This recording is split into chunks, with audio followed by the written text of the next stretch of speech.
Ma'am Shirley. Shirley Arforque, daghang salamat, madam. So, baka na ko si Ma'am Shirley.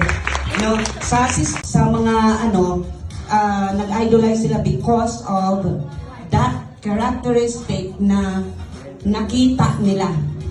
Yung parang kakaiba lang. Pero kung ano lang, laki to laki na, artist, pwede man kumagpuan, magpatisoy. Ikaw, no, pwede man ka mag-Fernando po, no? No? Oo. Gusto ni Martin. Sister Rap? Yes, Sister Rap. Mix Molino. Exclusive. Exclusive. Ayan po si Tatay. Hindi mo na tayo. Hindi na mag-promote shout out.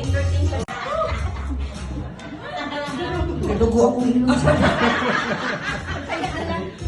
ikaw, sir, no? So that's the main reason why you're idolizing Mix Molina, because of your wife.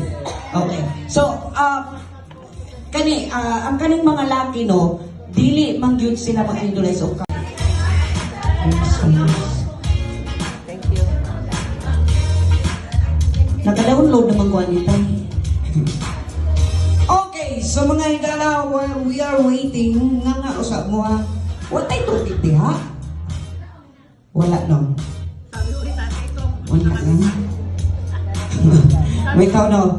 Okay, so we're here today because it's February 14 and it's a Wong Cebu meet and greet, and we're wearing color symbolizing, and aside from that, Valentine's means love and etc. Okay. So, ang kaning Valentine's Day, adlaw sa pagigugmaay. Kuno, mo'y ingon nila nga adlaw sa pagigugmaay. Pero dili sa tanang panahon pagigugma, no? Kay kaning red, daghan man og meaning, not only love. Ang color red. Bravery and hatred. No? Hatred, pwede. No? No.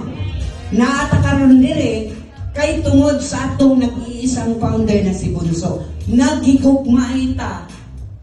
Dili sa tibok. Inubuhi, ha? Ha? Dili ta magkinigugmaay sa kanang mag-ipon ta sa kabanan. Nagigugmaay as friendship, as a family. Right? Of this community. Alright. So, naanagin siyang bukong mundo. So, kita lagi kong litson.